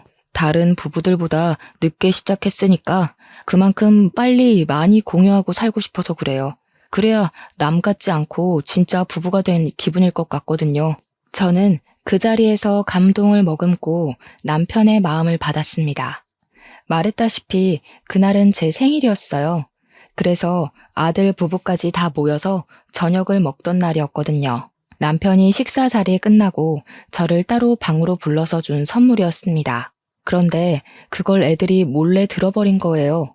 누가 엿본다는 건 모르고 있었는데 제가 남편 앞에서 눈물을 보이자마자 자녀들이 들이닥쳐서는 우리 둘의 모습을 보곤 박수를 쳐줬어요. 우와, 아저씨, 지금 엄마한테 전부를 다 주신 거 아니에요? 저희 다 들었어요. 어쩐지 아저씨 집 처음 왔을 때부터 부자 같았는데 정말이었네요. 세상에서 제일 대단한 남편감 아닌가? 엄마, 완전 땡 잡았어. 너무 부럽다. 나도 아빠 같은 남자랑 결혼하고 싶어. 세상에 어떤 남편이 마누라 생일 선물이라고 건물을 덜컥 주겠어. 자녀들은 남편의 재력을 알고서 그저 존경 어린 눈빛을 띄었고 며느리들도 시아버지 너무 멋있는 분이라면서 분위기를 한껏 띄워주었어요. 남편은 그런 자녀들과 며느리들에게 어깨를 으쓱해 보이며 땡 잡은 건 오히려 자신이라고, 당신 같은 와이프 얻는 것이 쉬운 게 아닌데 너무 고운 여자랑 결혼을 해서 기쁘다는 식의 민망한 말을 해보였습니다. 자녀들과 며느리들이 남편의 느끼한 멘트에 소리를 지르면서 자지러지곤 했는데 그 달아오른 분위기에서 저만 얼굴이 빨개져선 고개를 못 들고 있었어요. 너무 부끄러웠지만 그런데도 이것이야말로 행복이라는 게 너무 느껴지더라고요. 이미 남편을 만나고 잘 살아왔으나 저는 여기서 더 잘하는 아내가 될 것이고 더 훌륭한 엄마가 되겠다고 그때 한 번 더 결의를 다졌던 기억이 납니다. 그렇게 저의 행복은 날아오를 대로 올라 정점을 찍고 바로 추락하기 시작했어요. 높이 올라간 만큼 추락하는 속도도 너무 무섭고 갑작스러웠습니다. 제가 처음으로 무너졌던 건 따뜻했던 봄의 계절이었습니다. 재고 부족으로 장을 보러 갔던 남편이 느닷없이 혼수 상태에 빠졌다고 병원에서 연락이 왔었어요. 그땐 너무 깜짝 놀라서 상황 설명도 못 듣고 바로 식당 문을 닫고 병원으로 달려갔습니다. 제가 도착했을 때 자녀들이 이미 남편 곁에 있었어요. 저는 의식 없이 누워있는 남편을 보면서 도대체 어떻게 된 거냐고 울음에 묻힌 목소리를 내보냈습니다. 그러니 장남하는 말이 병원 측에서 음독사고로 남편이 쓰러진 채 발견이 되었다고 하더라고요. 음독사고라니 정말 뜬금없는 이유였습니다. 제 남편은 장을 보러 나간 건데 어디서 어떻게 독약을 먹는단 말입니까? 제가 전혀 사고에 대한 이해를 못하고 있자 거기서 장남이 머뭇거리다가 몇 마디 더 보태었어요.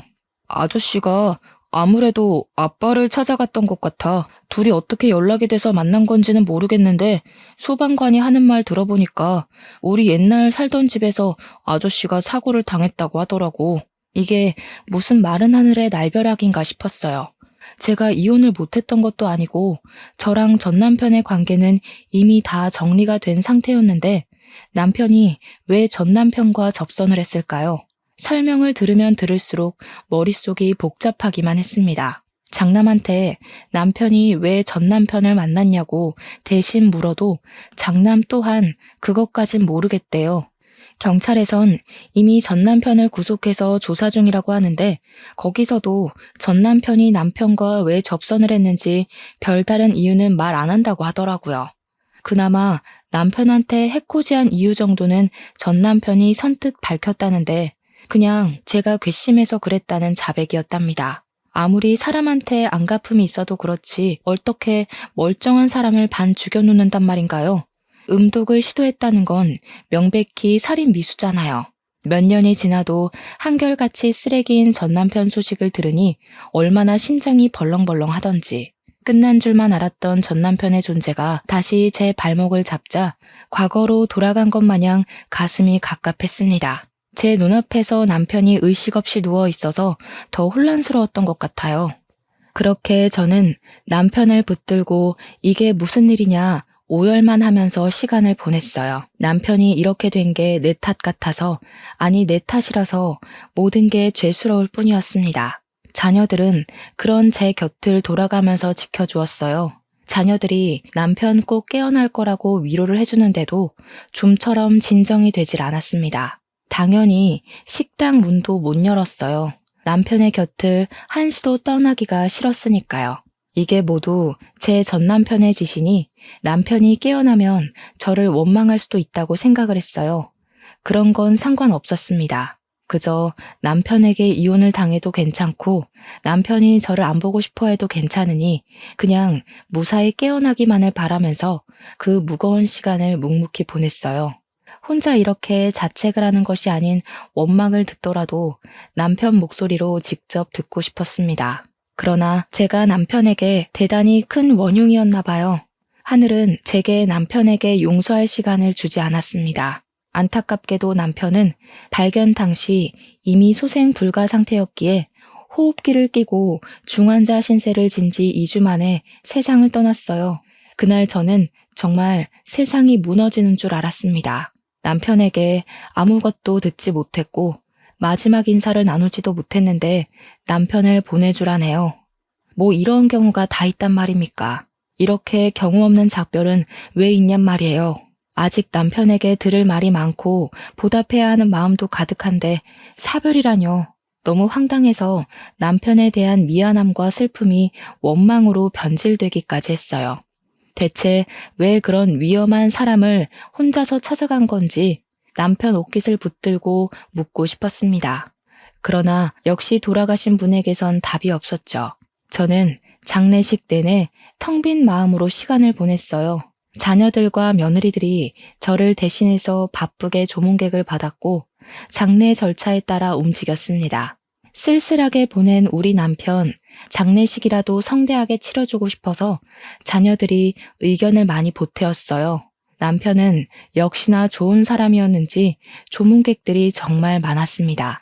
그래서 더 미안했어요. 착한 사람이 괜히 나 같은 사람을 만나서 이렇게 일찍 단명을 해버린 거니까요. 그렇지 않아도 조문객들은 남편이 이렇게 갈 사람 아니라고 하면서 제게 따가운 눈초리를 보냈고 뒤에서 구시렁거렸습니다. 그런 소리를 들으면서 저 또한 제 탓이 맞는다고 생각했어요. 그래서 사람들의 소리가 칼이 되어 제 가슴에 꽂혀도 전혀 아프지가 않았어요. 이 정도로 아파해선 안 된다는 집념이 제 정신을 매도해버렸기 때문이 아닐까 싶습니다. 그렇게 하루 이틀 보내다가 발인식을 마치고 남편 유품을 정리하던 중 문득 어떤 생각이 떠올랐는데요. 우리 아들들은 어쩌다가 전 남편 집에 가서 그 사고를 발견하게 되었는지가 궁금하더라고요. 그저 남편이 전 남편 손에 어떻게 당했고 왜 당했는지만 궁금했지 그 두 사람을 아들들이 어떻게 발견했는지에 대해선 생각을 못하고 있었습니다. 저는 유품을 정리하다 말고 장남에게 전화를 해봐야겠다고 생각했어요. 휴대폰이 어디 뒀는지 찾는다고 바닥을 이리저리 둘러보다가 주웠는데 그 순간 침대 밑에 있는 박스를 하나 발견했습니다. 제 짐은 아니었으니 남편의 짐이 확실했어요. 이런 곳에도 짐을 놔뒀나 싶은 마음으로 가볍게 열어봤습니다. 남편의 물건이 맞았고 그 안에는 남편 개인적인 서류들이 가득했어요. 저는 봐도 모를 거라서 자녀들을 불러서 이걸 정리해야 하나 하던 와중 제 눈에 띈 하나의 봉투가 있었는데요. 새 것으로 보이는 서류 봉투였어요. 그것만 단단하게 묶여 있어서 손이 안 갈 수가 없었습니다.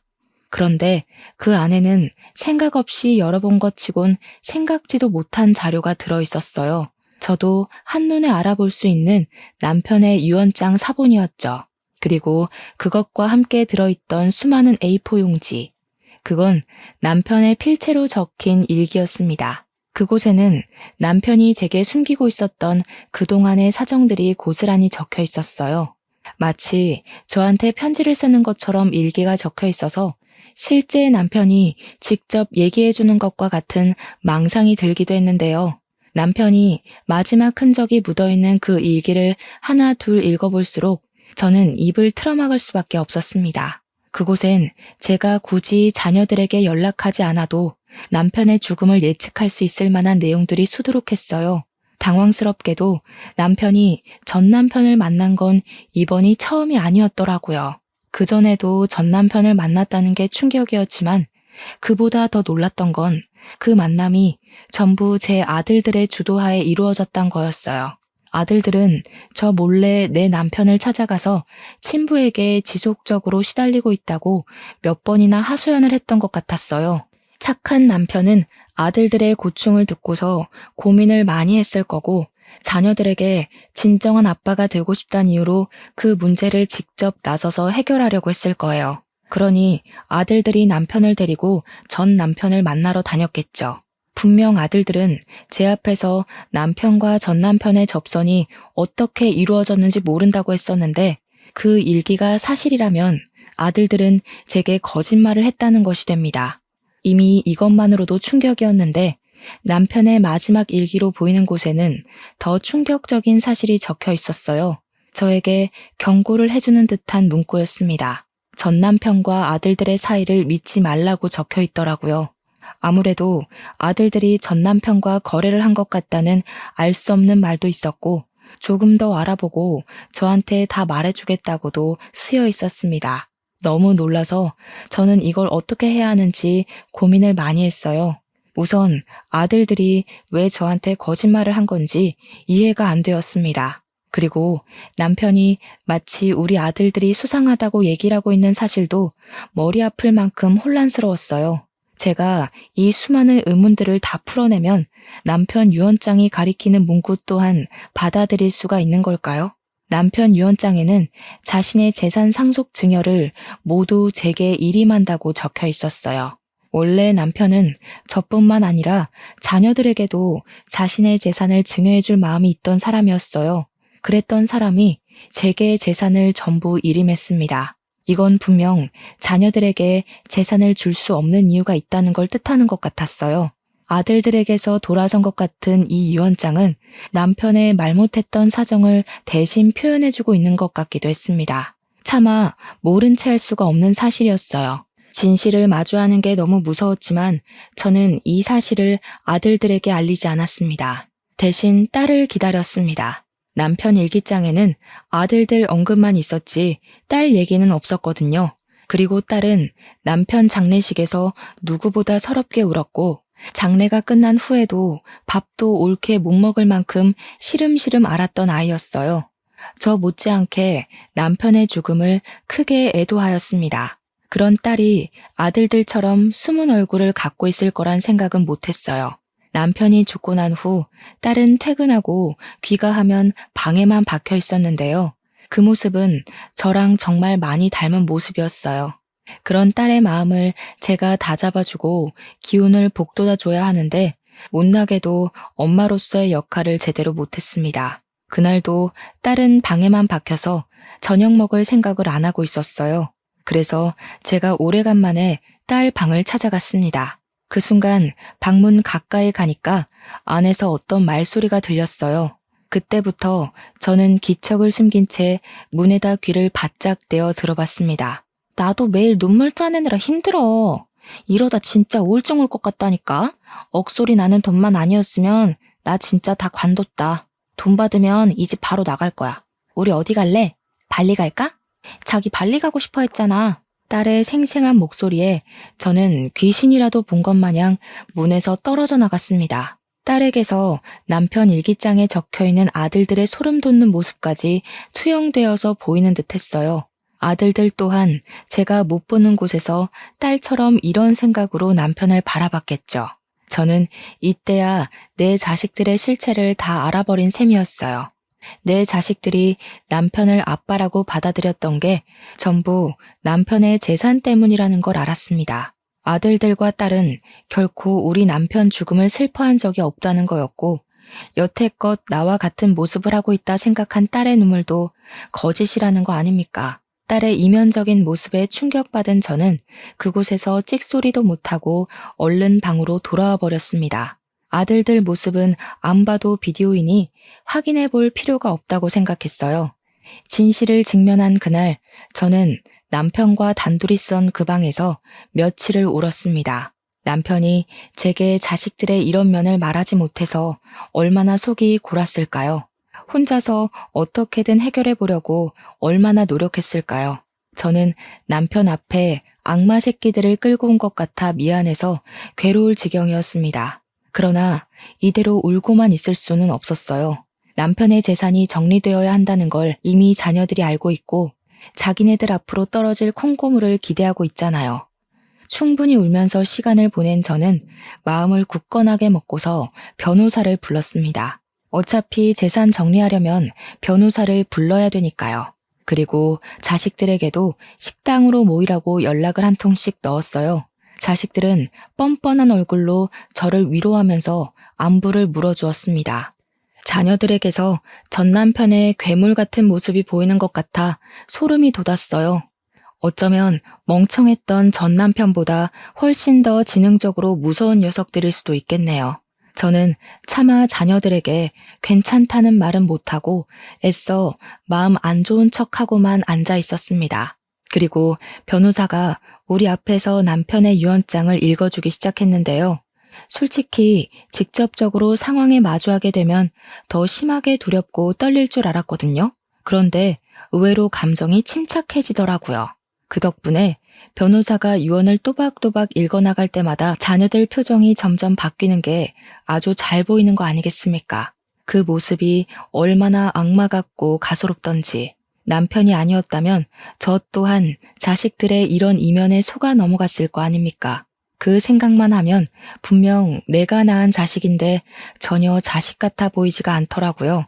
심지어 유언장을 발표하는 이 자리는 그야말로 제가 제 힘으로 괴물을 낳았구나라는 걸 증명하는 자리가 되었는데요. 변호사가 유언장을 다 읽자마자 벌떡 들고 일어난 장남이 변호사 손에 있는 유언장을 뺏어갔어요. 지금 뭐라고 했어요? 엄마한테 다 일임한다고요? 이거 조작된 거죠? 분명 그 아저씨가 우리한테 준다고 약속했단 말이에요. 엄마가 말해봐. 엄마가 몰래 아저씨 유언 조작했지? 애초에 너희들 돈이 아닌데 뭘 그렇게 탐을 내니? 남편이 선심 써서 너희한테 주고 싶다고 했던 거지. 너희 돈을 맡아놨다가 돌려주겠다는 소리가 아니었어. 이미 열이 바짝 오른 장남한테 제 말은 들리지도 않는 것 같았어요.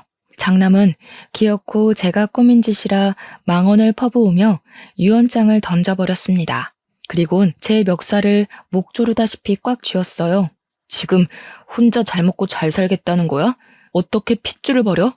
아저씨한테 정신 나가서 자식들은 안중에도 없었던 거지? 우리가 그 돈 때문에 무슨 짓까지 했는데 엄마한테 다 뺏기려고 내 손 더럽힌 줄 알아? 이거 다 무효야. 진짜 유언장 어딨어? 장남은 돈이 제 앞으로 안 떨어지자 막 나가기로 했는지 개소리를 거침없이 짓거렸어요. 장남은 지금 자신이 무슨 소리를 하고 있는지도 모를 만큼 흥분했던 것 같은데요. 장남이 말하는 더러운 짓이 뭔지는 제가 경찰한테 남몰래 신고를 하고서 알게 된 사실인데 아들들이 남편의 사망을 음독사고로 꾸미고 전 남편한테 뒤집어 씌운 거더라고요. 이미 자녀들이 저와 전 남편을 버린 거나 마찬가지인 셈이었지만 그 사실을 들었을 때 저 또한 자식들을 버리기로 마음먹었습니다. 고맙게도 녀석들은 내가 내 손으로 자식을 끊어내는 걸 죄스럽지 않도록 해줬어요. 장남뿐만 아니라 둘째도 셋째도 제게 남자한테 정신 나가서 재산 다 독식한다고 패륜적인 발언을 서슴지 않았습니다. 어디 아들들 뿐이었겠습니까? 제 앞에서 남편 보고 싶다고 엉엉 울었던 딸까지 더는 본색을 연기하지 못하더군요. 이거 100% 엄마 혼자 다 먹으려고 수 쓴 거야. 오빠, 경찰 불러. 무조건 조사해봐야 돼. 내가 왜 결혼도 안 하고 그 아저씨랑 엄마 밑에서 비위 맞췄는데 돈 한 푼 못 받으려고 그런 개고생을 한 줄 알아? 나 이거 인정 못해. 소송할 거야. 딸은 이제 남편을 아빠라고 칭하지도 않더군요. 이 녀석들의 난동을 눈앞에서 보고 있는데 얼마나 어처구니 없었는지 모릅니다. 자식들이 이 모양 이 꼴인 것도 제가 다 잘못 키운 탓이겠죠. 녀석들이 아무리 유언장이 가짜다 뭐다 개소리를 해도 그것에 대해 증언해줄 변호사가 버젓이 서 있는 상황에서 사실을 부정하는 건 그저 기운 빼는 짓밖에 안 되었어요. 남편이 직접 했다는 건 누구보다 변호사가 가장 잘 알고 있는 사실이잖아요. 굳이 제가 나서지 않아도 제 결백은 알아서 증명이 되었고 그래서 저는 더 마음 놓아 서름을 토로할 수 있었어요. 너네들 이러려고 내 남편을 아빠로 받아들였니? 그 사람이 너네한테 얼마나 진심으로 대해줬는지 몰라서 이래? 아빠 없는 애들처럼 안 보이게 하려고 얼마나 부유하게 누리도록 해줬는데. 그러니까 돈이나 내놓으라고. 이러면 그동안 해준 것도 욕먹는다는 거 몰라? 그리고 우리가 마음에도 없는 아저씨 집에 들어가서 아빠 대우해줬으면 돌아오는 게 있어야지. 솔직히 엄마만 좋자고 아저씨 집 들어간 거잖아. 애들 입에서 나오는 대사 한마디 두마디가 제 감정을 더 밑바닥으로 끌어당겼습니다. 아마 제가 자기네들 엄마가 아니었다면 이 녀석들이 벌써 손찌검을 하고도 남았을 거란 생각이 들었어요. 변호사는 어쩌지 못하고 그저 자녀들을 말려주기만 했는데 자녀들은 이미 눈에 뵈는 게 없는지 변호사까지 밀치면서 공격적인 태세를 보였습니다. 식당 아니었던지라 식탁 위에 위협이 될 수 있을 만한 수저라든지 가위라든지 등등이 있었는데 그것까지 손에 쥐면서 제게 겁을 줬어요. 다 시끄럽고 그래서 아저씨가 엄마한테 다 일임했다고? 그럼 엄마 손에 돈 있는 거네? 그래, 핏줄도 아닌 아저씨 돈을 우리가 받아 처먹는 거 불편했을 수도 있지. 근데 이젠 그거 다 엄마 돈 된 거잖아. 우린 엄마 핏줄이니까 이제 받을 이유 마땅해진 거 아니야? 꿈도 꾸지 마라. 너희들한테 줄 돈은 하나도 없다. 남의 돈으로 호의호식할 생각 말고 없으면 없는 대로 생기면 생기는 대로 그렇게 살아. 어디서 남이 피땀 흘려 번 돈을 함부로 뺏어가려고 해? 엄마는 너희 그렇게 가르친 적 없어. 말로 안 통하네. 엄마까지 아저씨 곁으로 보내줘야겠어? 자식이 나쁜 생각하도록 만드는 건 다 부모 탓인 거야. 자식이 똑바르게 자라길 바라면 자식들이 원하는 걸 해줘야지. 엄마 혼자 배부르게 다 처먹을 게 아니라 엄마 명줄 끊길 때까지 자식들한테 헌신하면서 살아야지. 저는 결국 장남의 발언을 다 듣지 못하고 귀싸대기를 날렸습니다. 장남 손에는 가위가 쥐어져 있었는데 그걸 쥐고 있는 장남의 손이 부들부들 떨리는 걸 봤어요. 자칫 내가 여기서 생을 마감할지도 모른다는 생각까지 들었습니다. 그럼에도 저는 똑바로 일러주고 싶었어요. 부모가 성인이 된 자식 인생까지 책임질 필요는 없지만 부모로서 해줄 말은 해줘야 한다고 생각했습니다. 첫째가 돼서는 동생들 다 일러서 올바르게 앞장설 생각을 해야지. 도대체 뭐가 너를 이렇게 만든 거니? 돈 때문이니? 너희가 돈이 없어서 불행했어? 너희들 낳아준 친아빠가 쓰레기라서 지옥 같았던 거잖아. 돈이 없으니까 아빠가 그 난리였겠지. 돈만 있었어 봐. 적어도 우리가 남 눈치만 보면서 빌빌거리진 않았어. 엄마야말로 왜 자꾸 우리더러 불행하게 살래? 다른 부모들은 남의 돈 훔쳐서라도 내 자식 호의호식하게 만들어주는데 그래, 엄마가 자식 새끼 잘못 키운 죄 평생 안고 살 테니까 너희들은 너희가 뭘 잘못했는지 법이랑 한번 싸워봐라.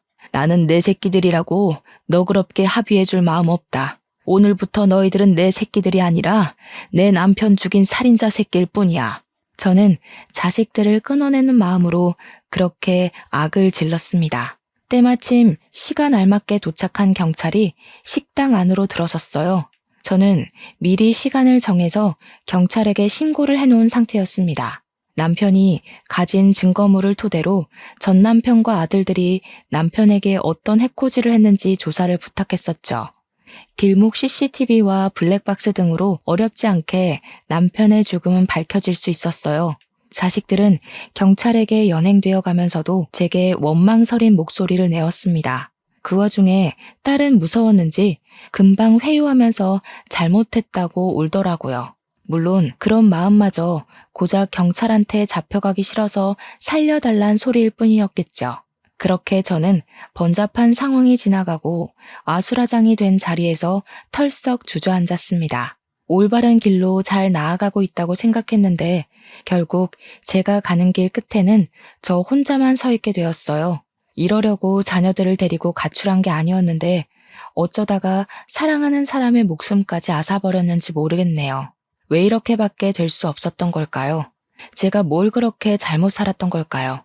애초에 시대적 분위기를 따라서 결혼을 했던 게 잘못인 건지, 쓰레기 전 남편을 두고 자식들만 데리고서 가출을 했던 게 잘못인 건지, 아니면 남편의 식당에 취직을 했던 게 잘못인 건지 모르겠어요. 결국 죽은 남편에게 면목이 없어서 용서를 비는 것조차 창피했어요. 그날로 저는 식당 문을 영원히 닫아버렸습니다. 남편 없이 잘 먹고 잘 살 생각 없었거든요.